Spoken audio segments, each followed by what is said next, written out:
차트를 분석하는 한의사 차트 진맥입니다. 네, 오늘은 리스크 관리와 그리고 ATR 개념에 대해서 짧게 설명해 보는 시간 가져보도록 하겠습니다. 네, 기존 영상에 대해 가지고 조금 영상 길이가 1시간이다 보니까 조금 편집을 해달라든지 아니면 조금 영상 길이가 조금 짧았으면 좋겠다. 이런 의견도 좀 있어가지고 이런 거는 조금 반영해서 한번 진행해 볼 수 있도록 그렇게 하겠습니다.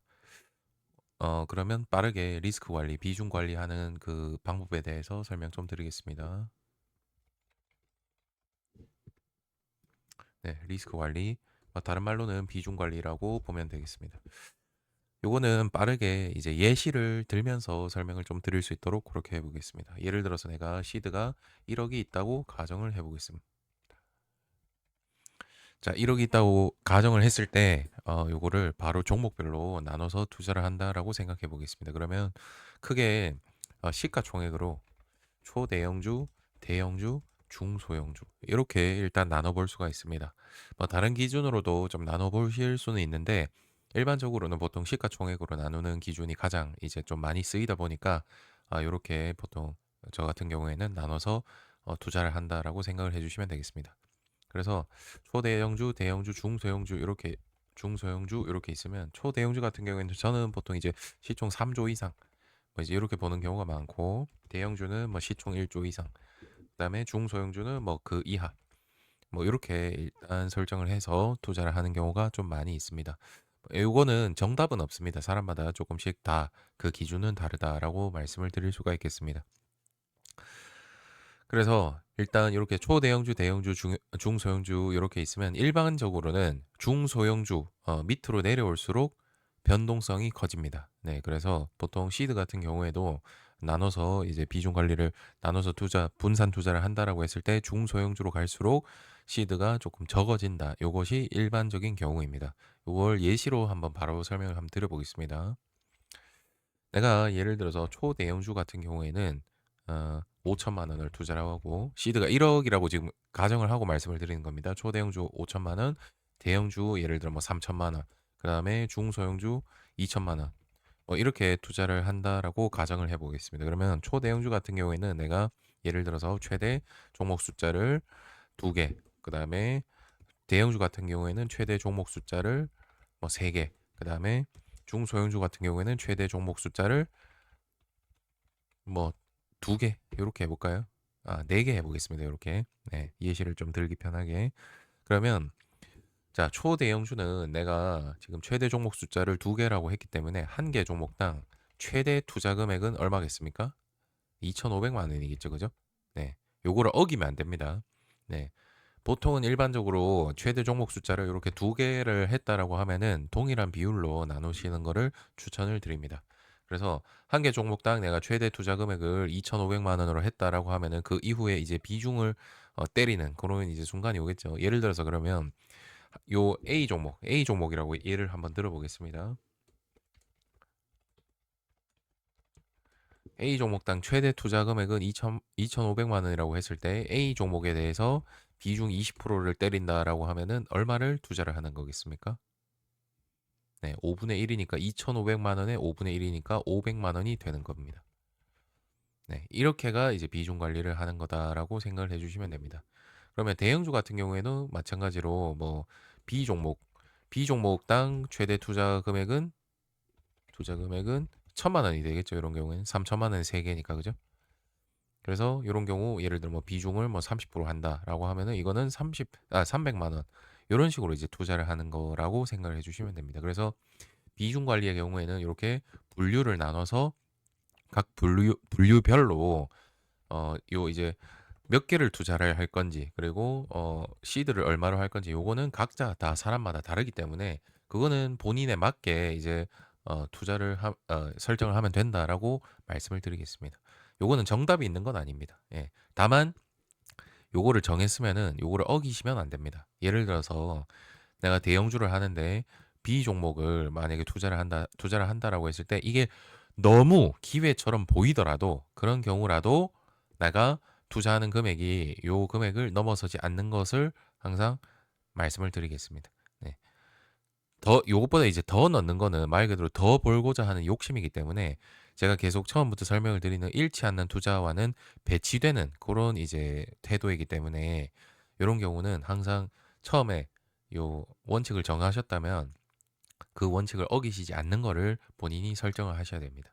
물론 이게 조금씩은 당연히 어 한번 원칙을 정하고 나서 이걸 칼같이 다 지키기는 당연히 어렵습니다만 요것을 어느 정도 반영을 하셔야 된다라고 말씀을 드리겠습니다.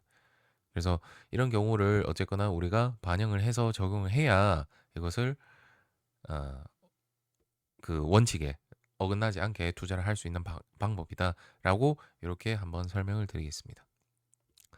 자, 그래서 리스크 관리의 경우에는 비중 관리에는 이렇게 각 분류별로 나눠서 투자 금액을 어느 정도 할 건지 그리고 종목 숫자를 몇 개로 할 건지 이것이 핵심이다라고 말씀을 드릴 수가 있겠습니다. 네, 다음은 ATR 개념에 대해서 한번 설명을 좀 드릴 수 있도록 그렇게 해보겠습니다. 자, ATR 개념. ATR은 자 미리 제가 검색을 해놨는데 여기 보시면 평균 진폭 지수 그러니까 average true range라고 이렇게 되어 있습니다. 그죠? 네, 한번 써볼까요? 자, ATR이라고 해서 average true range. 자, 이렇게 되어 있습니다. 그죠? 요거는 이제 쉽게 말하면 평균 변화율이라고 생각을 하시면 됩니다. 예를 들어서 코스피 같은 경우에는 과거에 뭐 2%만 움직여도 이것이 뭐 급등이니 급락이니 이런 표현을 썼습니다. 그죠? 그런데 요즘은 어떻습니까? 코스피가 최근에는 뭐 3에서 5% 이렇게도 많이 움직이죠. 그죠? 뭐 이런 경우는 돼야 뭐 급등이나 급락 이런 표현을 좀 쓰지 않습니까? 그죠? 그러면 이 기준이 달라야 된다라고 말씀을 드리는 겁니다. 그러니까 차트로 예를 들어서 한번 예시를 한번 들어보겠습니다. 뭐 예를 들어서 뭐 금을 한번 해볼까요? 네, 금을 한번 해볼게요. 금을 한번 분석을 해보겠습니다. 자, 요게 지금 금 차트입니다. 금 차트고 지금 일봉인데 제가 지금 밑에 ATR 요거를 띄워놨지 않습니까? 그죠? ATR 요거를 띄워놨는데 자, 여기 보시면 지금 어떻습니까? 자, 보수 지표 같은 경우에도 지지 저항을 쓸 수 있다라고 말씀을 드렸지 않습니까? 그러면 여기도 보면 과거에 비해서 최근의 변동률이 아주 컸다라고 볼 수가 있겠죠. 그죠? 예, ATR이 지금 수치 자체가 아주 높았다라고 볼 수가 있지 않습니까? 그죠? 그러면 자, 지금 수치가 어느 정도인지를 이 보조 지표가 친절하게 지금 알려주고 있습니다. 여기 보시면 어떻습니까? 하나는 230이고 하나는 56이네요. 그죠? 예. 그럼 거의 지금 보면 4배 차이라고 지금 볼 수 있지 않습니까? 그죠? 예. 4배 차이라고 이제 하면은 예를 들어서 이제 이렇게 투자를 해야 된다라고 말씀을 드리는 겁니다. 예를 들어 여기서는 금이 예를 들어 뭐 0.5% 단위로 움직였다라고 하면은 요때는 몇 프로 단위로 그러면 움직였다는 말이겠습니까? 대충 4배라고 봤을 때는 2% 단위로 움직였다라고 보면 되겠죠. 그죠? 그러니까 이 말은 무슨 말이냐 하면은 내가 이제 투자를 하는 데 있어 가지고 분할 매수나 이런 거를 하실 거지 않습니까? 그러면 하실 때도 이것을 한번 평균 변화율 자체가 지금 차이가 나면은 그 변화율에 맞게 분할을 들어가셔야 된다. 그 말씀을 드리고 싶은 겁니다. 예를 들어서 변화가 지금 요렇게 되는 이제 종목이 있을 거고 요렇게 되는 종목이 있을 거지 않습니까? 그러면 내가 분할 매수를 한다라고 하면은 요때의 동일한 지금 분할 매수 간격하고 요때의 분할 매수 간격하고 어떻게 하면 되겠습니까? 당연히 요 두 개가 지금 달라야 되지 않겠습니까? 요때는 예를 들어서 뭐 요때 한번 사고 요때 한번 산다라는 요 정도의 가격 폭의 변화만 있다라고 하면은 요때는 어떻습니까? 지금 변화율 자체가 굉장히 크지 않습니까? 변동폭 자체가 크다. 이제 요 말씀을 제가 드리고 싶은 겁니다. 그러면 요때는 어떻게 하면 되냐? 제가 항상 말씀을 드리는 게 돈을 보면 안 됩니다. 돈.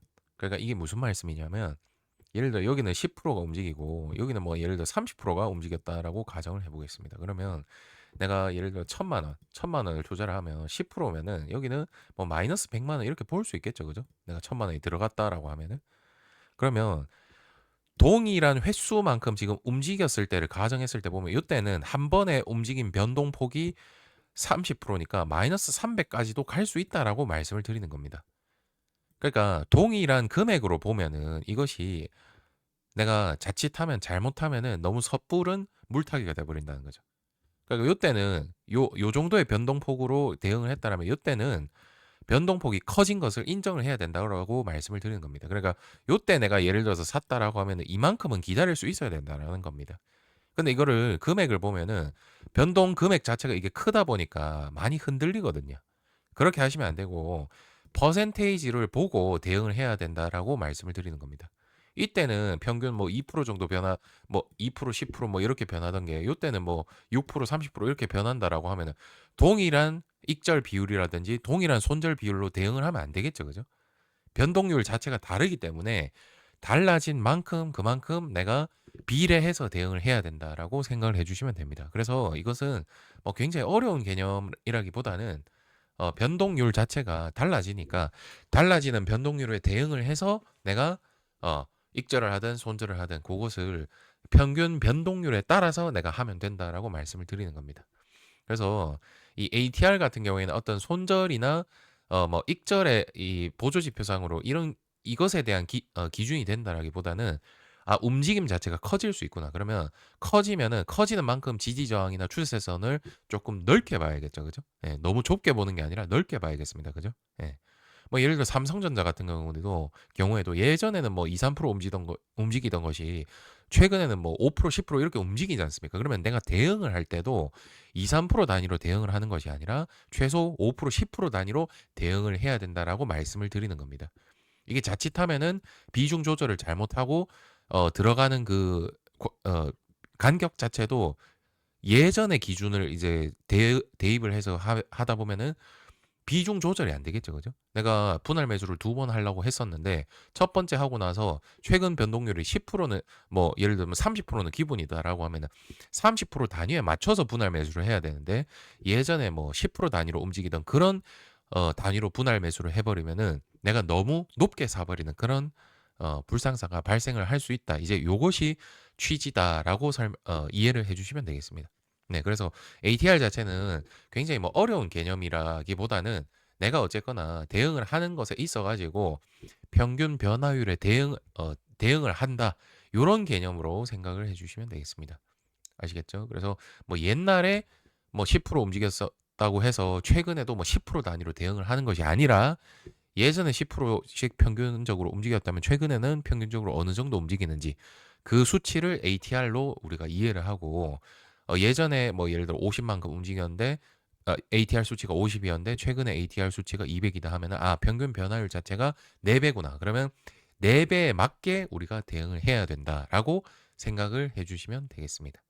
네, 그래서 항상 동일한 비율대로 대응을 하는 것이 아니라 ATR 수치에 따라서 예전에는 요 정도 했다면 최근에는 어느 수준에 맞춰서 대응을 하면 되는지 그것을 우리가 연구를 해보면 된다라고 생각을 해 주시면 되겠습니다. 아시겠죠? 그래서 뭐 간혹 이제 뭐 이런 좀 걱정을 하시는 분도 계실 수 있을 것 같아요. 갑자기 ATR 수치가 높았는데 갑자기 확 처박는 경우가 없냐? 뭐 이렇게 질문을 하시는 분도 계실 것 같아요. 그런 경우면 차트를 직접 한번 보시면 됩니다. 예. 그런 경우가 정말 거의 없습니다. 예, 없다라고 보시는 게 맞다라고 보시면 되겠습니다. 그래서 항상 우리가 어느 정도 그러면 이 ATR에서의 지지 저항은 어떻게 활용하면 되겠습니까? 어느 지지 저항을 돌파를 하는 순간 그때부터는 어느 정도의 변동률이 예상이 된다. 그러면 그것에 맞춰서 내가 대응을 하겠다. 내 호흡 단위를 변동률에 맞춰서 하면 되겠다. 너무 조급하게 예전의 비율대로 따라가는 것이 아니라 최근의 ATR 수치를 바탕으로 내가 지금 분할 매수를 한다든지라는 거를 대응을 어떻게 하면 되겠다. 요렇게 계획을 세우는 고런 하나의 수단으로 활용을 하시면 되겠습니다. 네. 오늘은 그래서 짧게 지금 보면은 네. 리스크 관리, 비중 관리. 네. 리스크 관리가 곧 비중 관리라고 이제 이해를 해 주시면 됩니다. 그래서 리스크 관리랑 비중 관리에 대해서 한번 설명을 드렸고 ATR에 대해서 설명을 드렸습니다. 그죠? 리스크 관리에 대해서 비중 관리에 대해서는 한 가지 추가적으로 팁을 드리면 상승장, 횡보장, 하락장에 따라서도 내가 시드를 처음에 내가 최대 뭐 활용할 수 있는 투자 시드가 1억이라고 했을 때 상승장 때는 뭐 1억을 활용한다라고 하면 횡보장에는 5천만 원, 그다음에 하락장에는 뭐 2천만 원. 뭐 요런 식으로도 조금 유기적으로 활용을 할 수 있다. 요렇게 좀 설명을 드릴 수가 있을 것 같습니다. 네. 요렇게 활용을 하시면 어쨌거나 리스크 관리를 하면서 ATR 평균 변화율이 어느 정도니까 내가 어느 수준에 맞춰서 대응을 하겠다. 요렇게 활용을 하실 수 있다라고 생각을 해 보시면 되겠습니다. 네, 오늘은 요 정도로 하고 다음에 또 종목이나 그런 거 또 개념 이렇게 설명드릴 게 있으면 또 관련해 가지고 궁금한 게 있으시면 한번 올려주시면 제가 그거에 맞게 또 영상 준비해 볼 수 있도록 그렇게 하겠습니다. 네, 오늘은 여기까지 하겠습니다. 네, 공부하시느라 수고하셨습니다. 감사합니다.